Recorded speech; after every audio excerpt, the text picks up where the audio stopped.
என்னது இந்த பொருளை கொண்டு வீடு துடைச்சா வீட்டில் வந்து எந்த ஒரு கண்ணுக்கு தெரியாத பூச்சிகள் எறும்புகள் எதுவுமே இருக்காதா? அது எப்படி அப்படின்னு நினைக்கிறீங்களா? வாங்க ஈஸியான முறையில் எளிமையான ஹோம்மேடாக வந்து நம்ம ஈஸியாக லிக்விட் வந்து தயார் பண்ணலாம் வாங்க. பாருங்கள், இன்றைக்கி நான் வந்து என்ன தயார் பண்ணதுக்கு என்ன எடுத்து வச்சுருக்கேன்னு பார்த்தீங்கன்னா, ஒரு மிக்ஸி ஜாருக்குள்ளே நல்லா வந்து வேப்பிலையை வந்து அரைச்சி எடுத்து வச்சுருக்கேன். நான் வந்து ஒரு 4 ரூம் துடைக்க போகிறேன். அதுக்கு ஏற்றாப்புல அளவில் நான் எடுத்து வச்சுருக்கேன். கொஞ்சம் தண்ணி ஊற்றியே நல்லாவே வந்து அரைச்சி வச்சுருக்கேன். இப்போ வந்து ஒரு பக்கெட் ஒன்று எடுத்துக்கோங்க.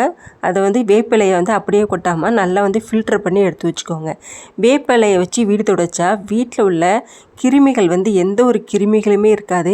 குழந்தைங்க இருக்கிற வீடாக இருந்தால் கண்டிப்பாக இந்த மாதிரி முறையில் வந்து நீங்கள் வீடு துடைங்க. இப்போமெல்லாம் வந்து சம்மர் வந்து அதிகமாக வந்து நெருங்கிருச்சு, வெயிலும் அதிகமாக அடிக்கி. அந்த இப்படிப்பட்ட நேரத்தில் நீங்கள் வந்து வேப்பிலை வச்சு வீடு துடைச்சிங்கன்னா எந்த ஒரு கிருமியும் வீட்டுக்குள்ளே வரவும் வராது, வீடும் குளிர்ச்சியாக இருக்கும். இப்போ பாருங்கள், அதுக்கப்புறம் நான் எடுத்துக்கூடிய பொருள் என்னென்னு பார்த்தீங்கன்னா, ஒரு கனமான ஒரு பேப்பர் ஒன்று எடுத்துக்கோங்க.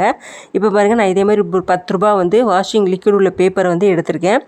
இப்போ வந்து நான் என்ன எடுத்திருக்கேன்னு பார்த்தீங்கன்னா, இது வந்து பாச்சா உருண்டைன்னு சொல்லுவாங்க பாருங்கள், அதான் எடுத்திருக்கேன். இது வந்து ட்ரெஸ்ஸுக்குள்ளெலாம் வந்து எந்த ஒரு பூச்செல்லாம் வராமல் இருக்கிறதுக்காக இதை வைப்பாங்க. அதுக்கப்புறமா எடுக்கிறது பார்த்திங்கன்னா, இது வந்து சாம்பிராணி, பால் சாம்பிராணி தான் வந்து எடுத்திருக்கேன். இப்போ வந்து நல்ல கனமான ஒரு பேப்பராக எடுத்து இது எல்லாத்தையும் நல்லா போட்டு நுணுக்கிக்கிடணும். நாப்தலின் பால் வந்து ஒரு பேக்கெட் அளவு வந்து நான் எடுத்திருக்கேன். இப்போ வந்து அந்த நாப்தின் பால் வந்து லைட்டாக தட்டினாவே நல்லா வந்து பொடியாயிரும். இது எதனால் வந்து நம்ம வீடு துடைக்கிறதுக்கு யூஸ் பண்ணுறோம் அப்படின்னு பார்த்திங்கன்னா, வீட்டில் வந்து கண்ணுக்கு தெரியாத நிறைய பூச்சிகள் வந்து எறும்புலாம் இருக்கும். அதெல்லாம் வந்து நம்மளுக்கு வந்து நம்ம சாதாரணமாக துடைக்கும் போது அது எதுவுமே வந்து சாகாது.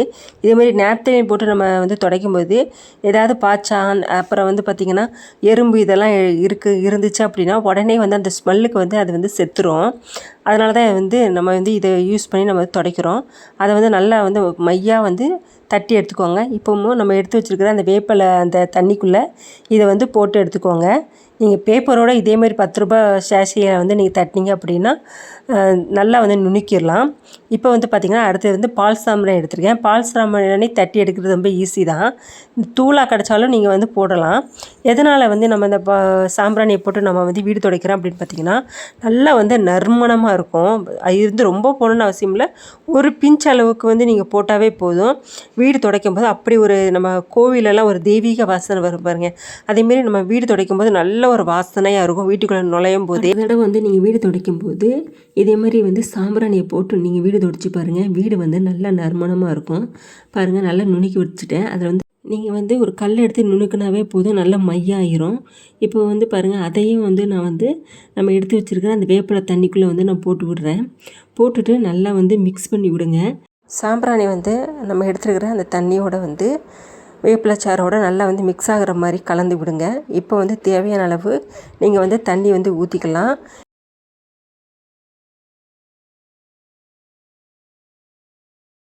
இதை வந்து 2-3 நாளைக்கு நல்லா நம்ம ஸ்டோர் பண்ணி வைக்கலாம். அப்பப்போ நம்ம வந்து தயார் பண்ணி வந்து நம்மளுடைய வீடை வந்து துடைக்கலாம். அதுக்கப்புறமா நான் சேர்க்கக்கூடிய பொருள் என்னன்னு பார்த்திங்கன்னா, நம்ம எப்பொழுதுமே யூஸ் பண்ணுற அந்த ஃப்ளோர் கிளீனர் வந்து நான் எடுத்திருக்கேன். அதில் வந்து ஒரு 3 அந்த மூடி அளவுக்கு வந்து ஊற்றிக்கோங்க. இது எதனால் ஊற்றுறோம் அப்படின்னு பார்த்திங்கன்னா, நல்லா வந்து வாசனையாக இருக்கும், அதுக்காகவும் தான். இப்போ வந்து இந்த வேப்பிலை சாரோடு இப்போலாம் நிறைய வந்து மார்க்கெட்டில் வந்து விற்கிது. அதெல்லாம் பார்த்திங்கன்னா வந்து விலை வந்து ஜாஸ்தி தான். இது வந்து நம்ம வீட்டு பக்கத்துலேயே கிடைக்கிற வேப்பிலையை நல்லா அரைச்சி நம்ம ஊற்றி இதே மாதிரி தான் அதில் என்ன இருக்கோ அதை தான் நம்ம செய்கிறோம். கொஞ்சம் வாசனைக்கு கொஞ்சம் எக்ஸ்ட்ரா வந்து சேர்த்துருக்கோம், அவ்வளோதான். இதை வந்து இப்போ வந்து நம்ம தேவையில்லாத ஒரு மூடி வந்து ஒரு பாட்டில் ஏதோ எடுத்துக்கோங்க, அது ஹோல் இருக்கிற மாதிரி எடுத்துக்கோங்க. எடுத்துகிட்டு அதில் வந்து இந்த ஃப்ளோர் கிளீனரை ஊற்றிட்டு இப்போ எல்லா ரூம்லேயும் வந்து நீங்கள் வந்து ஊற்றி விடுங்க. இல்லை இந்த ப்ராசஸ் உங்களுக்கு வேண்டாம் அப்படின்னா, நீங்கள் எப்பொழுதுமே வந்து துடைக்கிற மாதிரி ஒரு பக்கெட்டில் தேவையான அளவு இந்த ஃப்ளோர் கிளீனர் எடுத்துகிட்டு நீங்கள் வந்து மாப் எடுத்து தேய்க்கலாம். நான் வந்து இதேமாதிரி ஒரு பாட்டிலில் ஊற்றிட்டு எல்லா ரூம்லேயும் ஊற்றி அதுக்கப்புறம் வந்து நல்லா தேய்ச்சி விடுவேன். அது எனக்கு கொஞ்சம் பிடிக்கும், அதனால் நான் தேய்ச்சி விட்றேன். இப்போ வந்து மாப்பை வந்து நல்லா வந்து வாஷ் பண்ணிக்குவாங்க. வாஷ் பண்ணிவிட்டு இப்போ நம்ம எடுத்து வச்சுருக்கிற இந்த பாருங்கள் பாட்டிலில், இது வந்து நம்ம கடையில் விற்கிற மாதிரியே இருக்குது பாருங்கள். அதில் கூட அவங்க என்ன சேர்த்துருப்பாங்க நம்மளுக்கு தெரியாது. ஆனால் வந்து இது நேச்சுரலாக அப்படின்னா ஒரு வேப்பிலையும் நம்ம சேர்த்து அரைச்சிருக்கோம். ரொம்ப வந்து வாசமாகவும் இருக்கும், எந்த ஒரு கிருமியும் இருக்காது.